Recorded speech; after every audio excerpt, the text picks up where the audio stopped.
자, 오늘은 제노아와 볼로냐의 경기를 철저하게 데이터에 기반해서 한번 분석해 보겠습니다. 본격적인 분석에 앞서서요. 저희가 이렇게 데이터를 깊이 있게 다루는 데에는 구독과 좋아요 그리고 슈퍼생스가 정말 큰 힘이 됩니다. 많은 응원 부탁드릴게요. 이번 분석은 총 5단계로 진행될 거예요. 먼저 데이터로 양 팀의 현재 상황을 딱 짚어보고요. 그 다음엔 각 팀의 강점과 약점이 뭔지, 그러니까 균열 지점이 어딘지를 찾아낼 겁니다. 그리고 나면 경기장에서 어떤 전술 싸움이 벌어질지 예측해보고 이걸 바탕으로 어떤 시나리오가 가장 확률이 높을지, 마지막으로 모든 데이터를 종합해서 최종 결론을 내리는 순서로 가보겠습니다. 자, 그럼 첫 번째 순서죠. 경기 상황을 데이터로 한번 살펴보겠습니다. 모든 분석의 시작은 이 객관적인 숫자에서부터 출발해야 하니까요. 지금 보시는 게 현재 리그 순위표인데요. 제노아는 승점 20점으로 16위, 좀 하위권에 있죠. 반면에 볼로냐는 승점 30점으로 8위, 상위권을 노리고 있어요. 이 10점이라는 승점 차이, 이게 그냥 순위만 보여주는 게 아닙니다. 경기에 임하는 두 팀의 분위기나 목표의식이 근본적으로 다를 수 있다는 걸 말해주죠. 이 데이터 아주 흥미롭습니다. 양 팀의 기대 득점, 그러니까 XG 값을 보면 25 정도로 거의 똑같아요. 그런데 실제 골수를 보세요. 볼로냐는 30골, 제노아는 22골. 차이가 꽤 나죠? 이건 뭘 의미할까요? 바로 볼로냐는 기회가 왔을 때 확실하게 골로 만드는 반면 제노아는 그 효율이 떨어진다는 걸 아주 명확하게 보여주는 데이터입니다. 소스 분석에서도 이 데이터를 딱 한 문장으로 정리합니다.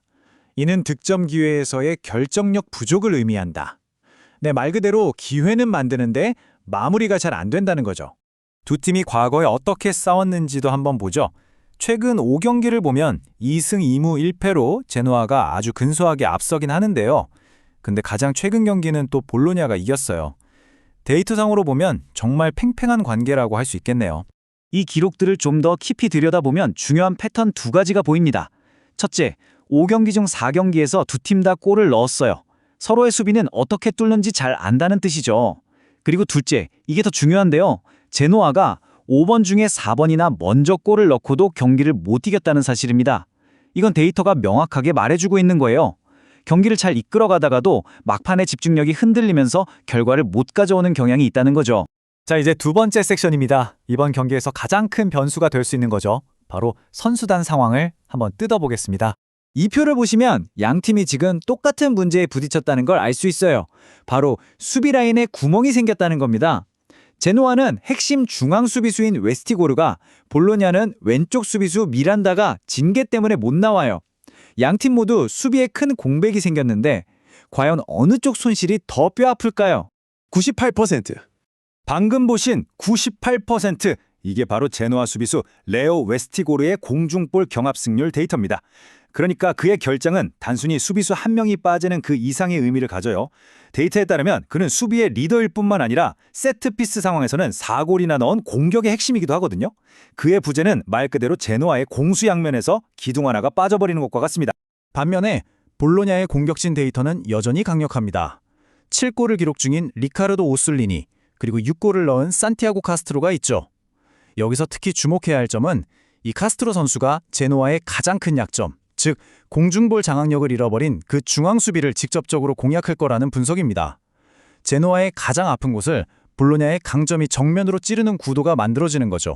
자, 그럼 이제 이 전술들이 경기장 위에서 실제로 어떻게 부딪힐지 데이터가 가리키는 3가지 핵심 격전지를 짚어보겠습니다.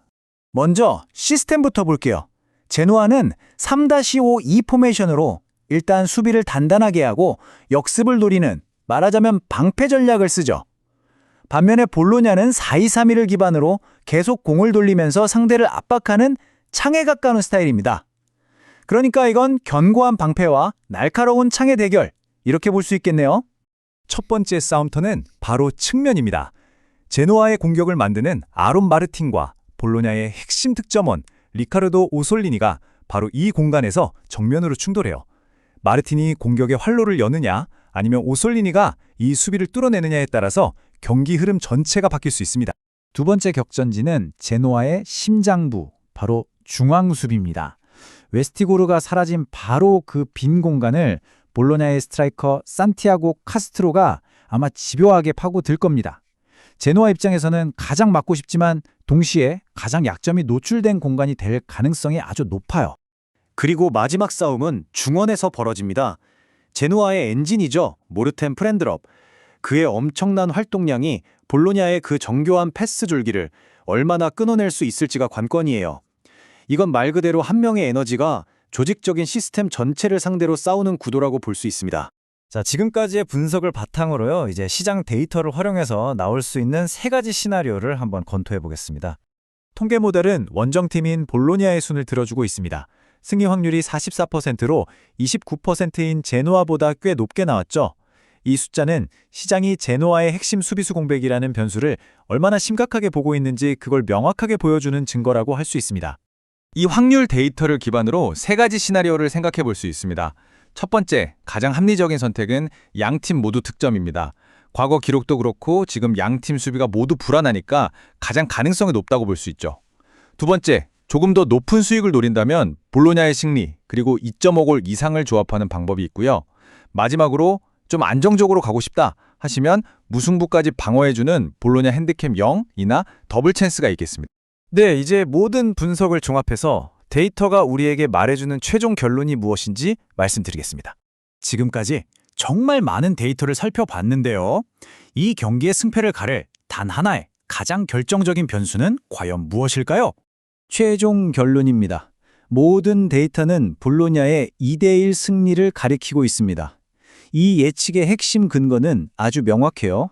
양팀 다 수비에 문제가 있지만 제노아는 그냥 수비수 한 명이 없는 게 아니라 팀 수비 시스템 전체를 떠받치던 기둥이 뽑힌 것과 같다는 점입니다.